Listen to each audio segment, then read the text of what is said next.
हाशिम कहा कि इहा ख़बर बि न पई त हमले करण वारो रज़न हो या बरा। हाणे तूं ई ॿुधाए असीं FIR दाख़िल करायूं त कंहिंजे मथां? बाबा साहिब खणी जो असांखे ख़बर पइजी वञे हा असां ते हमिलो मुराद या राज़न करायो आहे। तव्हां त FIR उनजे मथां करायो आहे जंहिं मां तव्हांखे ख़तरो आहे। हाशिम तूं त मूंखे सम्झी वरितो आहे। हाणे तूं ई ॿुधाए त असांजे लाइ वधीक ख़तरनाक केरु आहे? FIR कंहिंजे मथां दाख़िल थिए? छोकिरी ककर वारनि जी हुई, हाणे अली ख़ान जी ज़ाल आहे। हाणे उन्हनि जो रिश्तो ख़तमु थी चुको आहे त पोइ ज़ाहिर ॻाल्हि आहे हीअ असां लाइ वधीक ख़तरनाक आहिनि। हाशिम मां बि इहो ई पियो सोचां त हिन वक़्तु मंसूर ख़ान ॿाहिरि आयो आहे ऐं हुनजी पूरी पूरी कावड़ मुंहिंजे ई मथां हूंदी। जे सिधो न बिगड़ियो त मुराद वारनि खे अॻे करे वञी कोर्ट में केस कंदा त मूं अली ख़ान जी ज़ाल खे अगवा कराए ज़बरदस्ती पंहिंजी हवेलीअ में रखियो आहे। जेकॾहिं सुभाणे कोर्ट जो नोटिस आयो छोकिरी त मूंखे पेश करणी पवंदी ऐं पोइ जे छोकिरीअ मूं ख़िलाफ़ कोर्ट में बयानु ॾिनो त पोइ मां त हजीको थी वेंदुसि। हिन खां अॻु में जो हू ॿई धुरियूं पाण में सलाह करे मुंहिंजे लाइ का मुसीबत खड़ी कनि, मूंखे उन खां अॻु में ई मुराद वारनि जे मथां FIR कराइणु घुरिजे। ये सही आहे बाबा साईं। हाशिम तव्हांजो वोट संभालींदो ऐं मां वञी शहरनि जो बंदोबस्तु कयां थो। तव्हां बेफ़िक्र थी वञो बाबा साईं, हिते असां बीठल आहियूं। मोलू एतिरो आसानी सां हा तो न कंदो, इहो असांखे ॾाढो रुलाईंदो। जेकॾहिं असां रिश्तो मिठो ऐं ख़ुदि वारनि खां घुरूं न त उहो ॾियण में देरि ई कोन कंदा। न न सोडल इन रिश्ते खे कोन मञींदो। मस मस त मां सोडल खे रिश्ते लाइ मञायो आहे ऐं कीअं बि करे तव्हां मोलूअ खे राज़ी कयो। जेकॾहिं मोलू राज़ी नथो थिए न त सोडल फिरी वेंदो। हनीफ़ा मां त पूरो पूरो ज़ोर थो लायां पर इहो मोलू निभागो सवलाई सां त मञण वारो ई न आहे। मोलूअ खे विझो पटका मेड़, हर हाल में हुनखे राज़ी करणो आहे। मोलू इहो मोलू जेको आहे न इहो पाण खे मीर शानवाज़ ख़ान खां बि मथे सम्झंदो आहे। हाणे तूं ई ॿुधा त हुनजे नखरनि खे केरु बर्दाश्त करे। राति तोखे वरी मोलूअ जे तरफ़ वञिणो पवंदो। मोलू 2 ॾींहंनि जी मोहलत घुरी आहे। पोइ 2 ॾींहंनि जी मोहलत घुरे या 4 ॾींहंनि जी मोहलत घुरे तव्हां खां, पर तोखे हर रोज़ मोलूअ जे तरफ़ वञिणो पवंदो। मां त वेंदुसि पर तूं बि हिकिड़ो कमु कर, अॼु शाम जो वञी छोकिरीअ खे राज़ी कर। उनखे चओ त उहा बि मोलू जे मथां ज़ोर वधाए ऐं मां हुन मथां ज़ोर रखंदसि त पंहिंजे भाउ खे राज़ी करे। राज़न सभ खां पहिरियां त मां तव्हांजो थो रायतो आहियां जो तव्हां मूं मथां भलाई कई, कावड़ खे छॾे हक़ ऐं सच खे सुञाणण जी कोशिशि कई अथव। मंसूर ख़ान असल में जिते थोरियूं घणियूं दुश्मनी थींदियूं आहिनि न उते शक वधी वेंदा आहिनि ऐं उहो ई शक नफ़रत में तब्दील थी वेंदो आहे। राज़न मां अॻी ॻाल्हियुनि खे दोहराए नफ़रतूं पैदा करणु नथो चाहियां। मां हिन वक़्तु सिर्फ़ु इन करे आयो आहियां जो हिन मीर जाफ़र जा 2 माण्हू मारिजी विया आहिनि ऐं हू तव्हां मथां केस कंदो। जेकॾहिं तव्हां इहो हमिलो कयो आहे त तव्हां मूंखे सच सच ॿुधाए छॾियो त मां जीअं DSP साहिब सां मिली करे इन जो को हल ॻोल्हियां ऐं कोशिशि कयां त जीअं पुलिस बि तव्हांखे तंग न करे। यकीन सम्झो मंसूर ख़ान, इहो हमिलो असां न कयो। रज़न इहो जवाबु दिलि खे मुतमइन न पियो करे। दिलि में अलाए छो वहम गुमान पैदा थियनि पिया। मंसूर ख़ान, न ई असां तव्हांखे मदद लाइ चऊं पिया, न ई तव्हांजे मथां को ज़ोर रखूं पिया त असांखे हिन मसइले में आज़ादु करायो। पोइ तव्हां सां कूड़ हणी पंहिंजी इज़त ऐं वक़ार छो किराईंदासीं।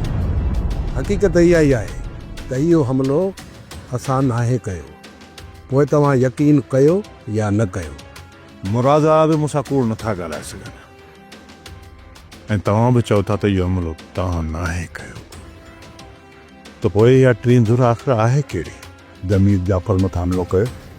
मंसूर ख़ान आज़ादु थी वियो आहे। खणी जो मीर शानवाज़ ख़ान मुराद ऐं राज़न वारनि खे क़ातिल सम्झे थो, पर मंसूर ख़ान पहिरों खणी असां ताईं ज़रूरु पहुचंदो। अदा सां माण्हू मीर शानवाज़ जा मारिया आहिनि। जेकॾहिं मंसूर ख़ान पहिरों थो खणी अचे त कहिड़ो फ़र्क़ु पवंदो?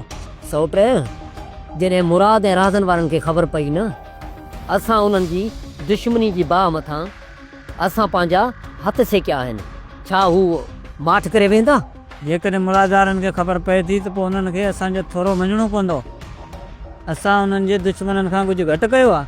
मुंहिंजा भाउ जहिड़े नमूने तूं सोचींदो न, उहो हुनजे मुख़्तलिफ़ सोचींदा आहिनि। मुराद वारा कीअं चाहींदा जो असीं खून करियूं, केस उन्हनि जे मथां लॻे? जेको थियो ॾिठो ईंदो, तव्हां वक़्त खां अॻे परेशान न थियो।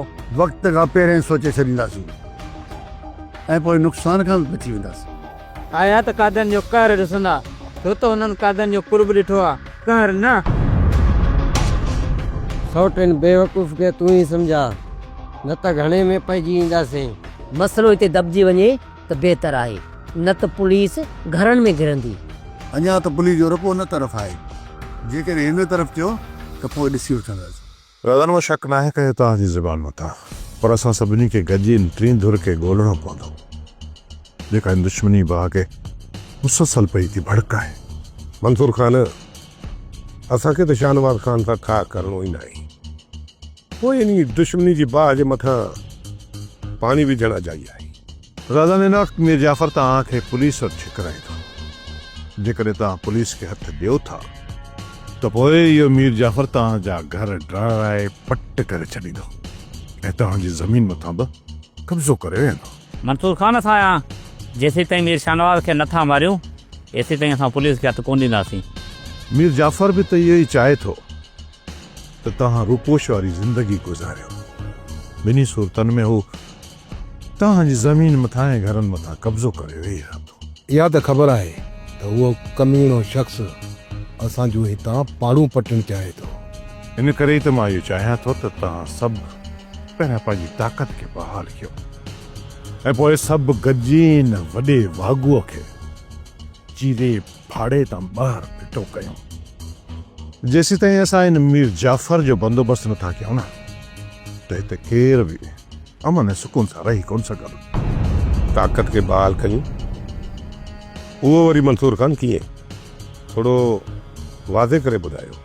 राज़न मां चाहियां थो त तव्हांजे मुराद वारनि जे विच में ठाह करायां। न मंसूर ख़ान, इहो सोचिजो बि न त को मुराद वारनि खां असांजो ठाह थींदो। जी सोट, कीअं यादि कयो अथव? मंसूर ख़ान आयो, रोके वियो आहे, चए पियो त फ़िलहाल राज़न वारनि सां का बि छेड़छाड़ न कजो। पर सोट, जेकॾहिं हू असांजे ॻोठ में दाख़िल थियनि त पोइ? ॻोठ त छा, पर असांजे घर में दाख़िल थियनि न, तॾहिं बि उन्हनि खे कुझु न आहे चवणो। सोट, तव्हां त उनखे पंहिंजे घर में बर्दाश्त करे सघो था, पर जेकॾहिं हू मुंहिंजे घर में घिड़िया न त मां उन्हनि खे सिधियूं गोलियूं ठोकींदुसि। सोट न, उहा ई असीं पाण में दुश्मन आहियूं, पर हाणे असां भारिया न आहियूं रहिया, छो त असांजी भेण उन्हनि जे घर में आहे ऐं ककर जी भेण सां मां निकाह कयूं वेठो आहियां। हाणे सम्झी न? सोट, मूंखे ख़बर आहे त मंसूर ख़ान तव्हांखे ठाह करण जा ख़्वाब ॾेखारे वियो आहे ऐं असां जेकॾहिं ठाह कयो त रहज़न वारा असांखे वरी धोखो ॾींदा। इन करे बहितर इहो ई थींदो त जेको मसइलो जिथे आहे उनखे उते ई रहण ॾियो। फ़िलहाल मूं तोखे जेको कुझु चयो आहे न उन ते अमल कजांइ, बाक़ी ठाह कयूं था नथा कयूं इहो बाद जो मसइलो आहे। ठीकु आहे सोट, मूं खणी माठ कई, पर इहो तव्हांखे वक़्तु ॿुधाईंदो त तूं नांगनि खे खीर पियारण जी कोशिशि पियो कई। मंसूर ख़ान, तव्हां असांजी कहिड़े तरीक़े सां कीअं मदद करे सघो था उहो तव्हां ते आहे। बाक़ी मुराद ऐं असांजे विच में ठाह करणु हिते छॾे ॾियो, असां तमामु परे पियल आहियूं। न रज़न न, तव्हां हिक ॿिए खां परे न आहियो। यानी मीर जाफ़र तव्हांजी दिलुनि में नफ़रत विहारे तव्हांखे हिक ॿिए खां परे करे छॾियो आहे।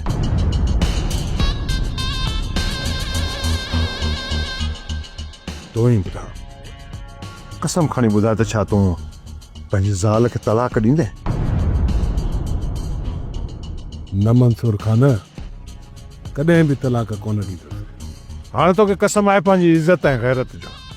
मूंखे सच सच ॿुधा त छा तूं उन वक़्तु परेशान हुए जॾहिं तुंहिंजी भेण मुराद वारा वटि हुई, या हाणे परेशान आहीं जॾहिं त तुंहिंजी भेण हिकु कमीने वटि क़ैद आहे? मंसूर खान, मूंखे कसम आहे रब जी ज़ात जो, हिन वक़्तु मुंहिंजूं निंड्रूं आराम आहिनि। दिलि त चाहींदी आहे त पंहिंजो पाण खे पूरो करे छॾियां। हिकु गैरतमंद भाउ इहो कीअं चाहींदो त हुनजी भेण कंहिं कमीणे शख़्स वटि क़ैद हुजे, जंहिं वटि गैरत ऐं नामूस जो को बि भरम न हुजे। मां बि त इहा ई ॻाल्हि कयां थो पियो ककर त तव्हां में मुराद वारनि में कई हिकु जहिड़ायूं आहिनि। जेकॾहिं तव्हां पंहिंजी इज़त ऐं गैरत लाइ मरण ऐं मारण लाइ तयारु आहियो त पोइ होॾां मुराद वारा बि पंहिंजी इज़त ऐं गैरत ख़ातिर सिर्फ़ु तिरीअ ते खणी बीठा आहिनि। इन करे मां चवां थो त बेगैरत भाउ खां ग़ैरतमंद दुश्मन जो क़दुरु कजे। जेकॾहिं तव्हां हुन वटि लड़ी वेंदा त माण्हू तव्हांखे इज़त जी निगाह सां ॾिसंदा, अने तव्हांजी इज़त घटिजंदी कॾहिं बि कोन। सुबेदार साहिब, तव्हां मुंहिंजी FIR दाख़िल कयो ऐं ॿिनि खूननि जो केस ठाहे इज़त बरसण वारे खे मथो वयो। जल्दबाज़ी पिया कयो मीर शाहनवाज़ खान, जॾहिं त तव्हां वटि अखि ॾिठे के शाहिद बि न आहे, पोइ तव्हां कीअं राज़नि वारनि मथां FIR दाख़िल कराए था सघो? शाहिद में अची वेंदा। तूं सिर्फ़ फ़िलहाल FIR दाख़िल करे रसण वारनि खे मथी आ। जेकॾहिं मीर शाहनवाज़ खान इन्हनि खूननि जो कबूलदार कोई ॿियो थियो त पोइ इहे खून बि लुड़ी वेंदा। असल में कातिल इहो रसन, ककर ऐं हुनजो भाउ ठारो आहिनि। ऐं हा मीर शाहनवाज़ खान, मुराद वारा बि त तव्हांजा दुश्मन आहिनि, पोइ तव्हां उन्हनि खे खून खां ॿाहिरि छो था कढो? सूबेदार साहब, या ज़बान तव्हांजी आहे या कंहिं ॿिए जी? मीर शाहनवाज़ खान, तव्हां मूं मथां ग़लति इल्ज़ाम पिया हणो। मां तव्हांजो ख़ासि माण्हू आहियां, हिन जे लाइ मां अव्हांखे सलाह ॾियां थो त फ़िलहाल आण ॼाण लिखाए छॾियो। जॾहिं पुलिस जी कार्रवाई थिए ऐं असल कातिल ज़ाहिर थियनि त पोइ उन्हनि जा नाला ॾेई छॾिजो। मूंखे सिर्फ़ु इहो ॿुधायो त तव्हांखे इन्हनि रज़न वारनि घणा पैसा ॾिना आहिनि जो उन्हनि जे मथां FIR दाख़िल नथा कयो? तव्हां मुंहिंजे बारे में ग़लति सोचो पिया। मां त असल कातिल ताईं पहुचण थो चाहियां। असल कातिल ई आहे, इन करे तव्हांखे हर हाल में FIR दाख़िल करणी पवंदी जेकॾहिं तव्हां असांजो ख़्यालु कराइणु चाहियो था। त मुंहिंजो को इतराज़ कोन्हे, पर असांजे विच में जेकी नफ़रत जी दीवार खड़ी थी वई आहे उनखे तव्हां त्राहे करे पट नथा करे सघो।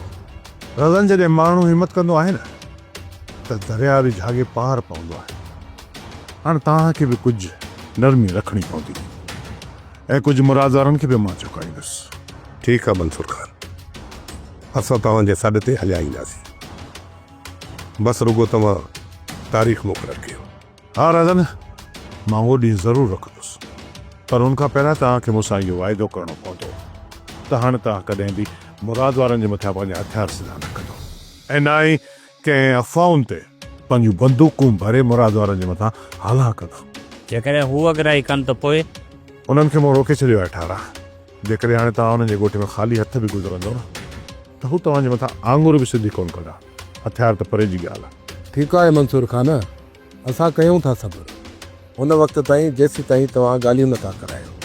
मां त तव्हांजूं ॻाल्हियूं काल्ह बि कराए सघां पियो, पर हिन वक़्तु हिन मीर जाफ़र जी निड़ीअ मथां लत रखणु ज़रूरी आहे। मां DSP सां मिली वञी उनखे मुतमइन करण जी कोशिशि कयां थो। इन खां पहिरियां जो पुलिस तव्हांजे मथां छापो हणे तव्हां माठ करे पासीरा थी वञिजो।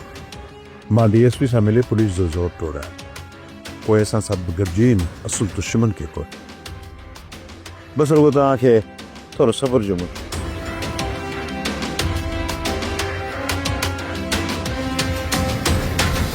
सूबेदार साहब, तव्हांखे हर हाल में FIR दाख़िल करे पवंदी। मां बि ॾिसां त तूं कीअं नथो FIR दाख़िल करें। शाहनवाज़ खान, अजायो कावड़ न कयो ऐं हा, थधे दिमाग़ सां वञी सोचो। मूंखे सिर्फ़ु इहो ॿुधायो, FIR दाख़िल कयो था या मां वञी DSP सां मिलां? हा ठीकु आहे त तव्हां वञी DSP साहब सां मिलो ऐं हा उन सां मशवरो बि कयो त तव्हांखे कहिड़ी सलाह थो ॾे। सूबेदार साहब मूंखे सिर्फ़ एतिरो ॿुधायो त इहा गेम तव्हांजी आहे या DSP साहब जी? मीर शाहनवाज़ खान तव्हां जा शक बदलता पिया वञे। मुंहिंजे तरफ़ां का बि गेम न आहे। मां रुगो DSP साहब वटो थी अचां। पोइ ॾिसां त कीअं नथा FIR दाख़िल कयो तव्हां। मीर शाहनवाज़ खान तव्हांजो हाणे वक़्तु पूरो थी चुको। हाणे ख़ाली बबकिन मां तव्हां खां केर बि ॾिजण वारो न आहे। नसीबा मूं ॿुधो आहे त तुंहिंजी शादी सोडर सां थी थिए। हा पर तुंहिंजो मुंहुं छो लही वियो आहे? मुंहिंजो मुंहुं छो लहंदो?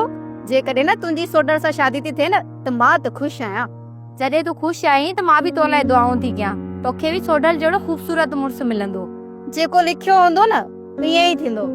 दुआउनि सां लिखिया बि मटिजी वेंदा आहिनि। सोडल जी शादी गुलपरी सां थियणी हुई, हाणे मूंसां थी थिए।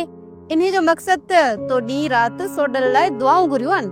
ॾाढो छोरनि मारियो थी, एतिरो त मां चयो माल, पर हू बि छा कनि। लॻे थो त तुंहिंजे पोयनि खे तुंहिंजी का परवाह ई न आहे। नंढड़को त न आहे जेको थड़ी साई हुजे हा त हिन महिल पहुचे न अची। तुंहिंजा भाइर त अञा छोकिरीअ खे तलाक ॾियण जी ॻाल्हि ई नथा कनि। मीर शाहनवाज़ खान असां ज़िंदगी खां वधीक इज़त खे तरजीह ॾींदा आहियूं।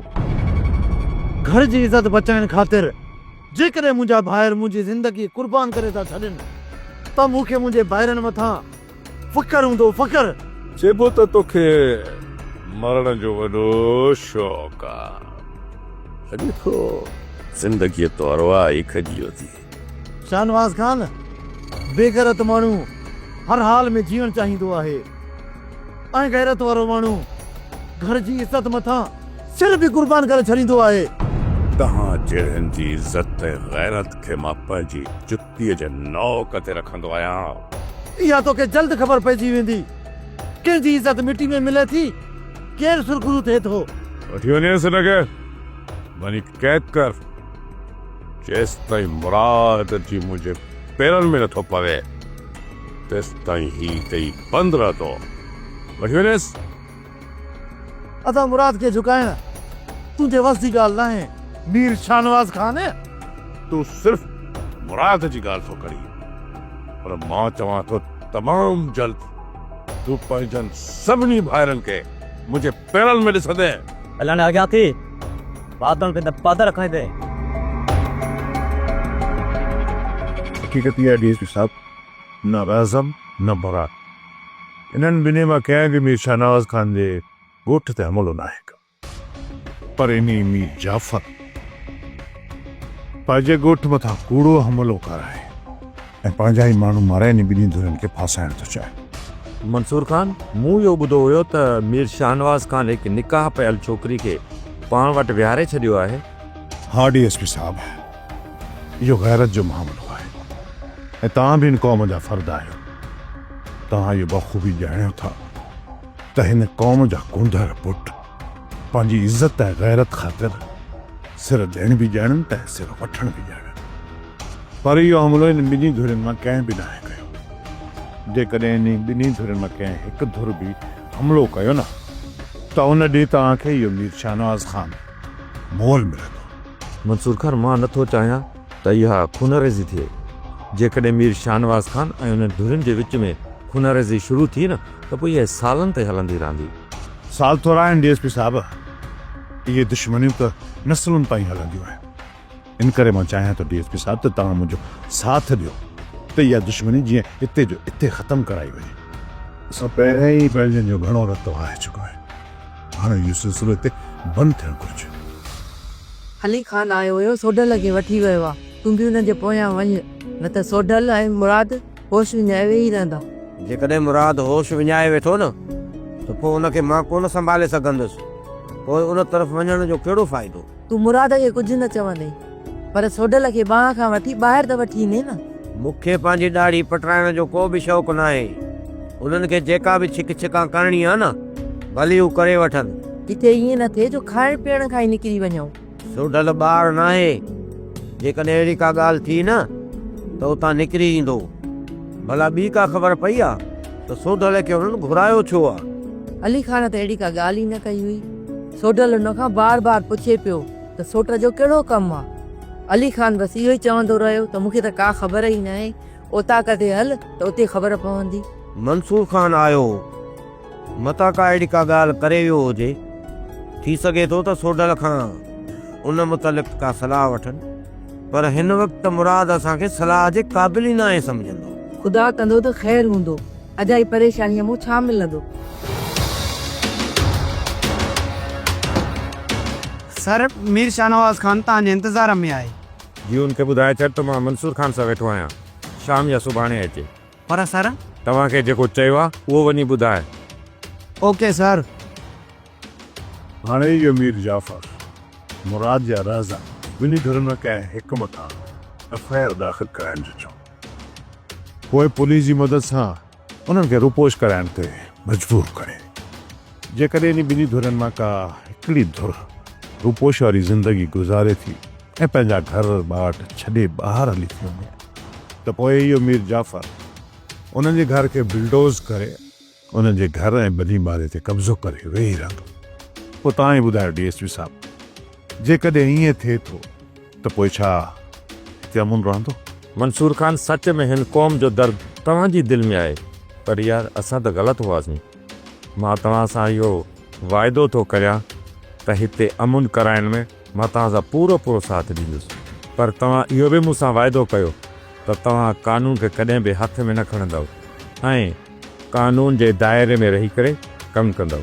DSP साहब, जेकॾहिं तव्हां हर माण्हू खे इंसाफ़ ॾियण में कामयाबु वञो था त पोइ ज़ाहिर आहे त को बि माण्हू कानून खे पंहिंजे हथ में न खणंदो। जॾहिं आम माण्हू खे इंसाफ़ नथो मिले त ज़ाहिर आहे मजबूर थी कानून जी पैरवी कंदो आहे। सोट असां सभु ग़लति आहियूं, मां बि ग़लति आहियां, तूं बि ग़लति आहे। असां दुश्मनीअ जे बाहि में एतिरा त अंधा थी चुका आहियूं जो पंहिंजनि जो रतु आइण में बि देरि नथा कयूं। सच सोच, जेकॾहिं बर वक़्तु असां मंसूर खान वटि वञूं हा न त मुराद ऐं असांजा एतिरा खून न थींदा ऐं न वरी एतिरे नुक़सान में असां वञूं हा।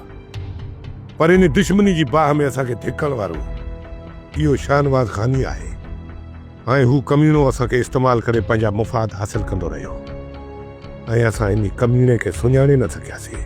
अदा, तव्हां छा था सम्झो त मंसूर खान मुराद ऐं असांजे विच में ठा करण में कामयाबु वेंदो? ऐं थोरो असांखे बि ज़िद त लाहिणो पवंदो ऐं मंसूर खान कुझु उन्हनि खे बि हटाईंदो। पोइ ॿुधायो त ठा छो न थी लॻे? असल में शाहनवाज़ असांखे भड़काईंदो रहियो ऐं मुराद वारनि जे लाइ असांजे दिलि में नफ़रत भरींदो रहियो ऐं उन जे करे असांजो ज़िद चोट चढ़ी वियो ऐं असांजो ठाह न थी सघियो। ऐं हिन वक़्तु मंसूर खान सची दिलि सां कोशिशि कंदो ऐं धुर बणजण जी कोशिशि न कंदो। पोइ तूं ई ॿुधा सोट, ठा छो न थींदो? थी वेंदो। अदा, जेकॾहिं इहा दुश्मनी जी बाह विसामजे थी न त हिन में सभिनी जी भलाई आहे। सोप सीरियल डोलाप हाणे तमाम एपिसोड्स ॾिसो HD क्वालिटीअ में। विज़िट करियो असांजो YouTube channel Sindh TV HD drama.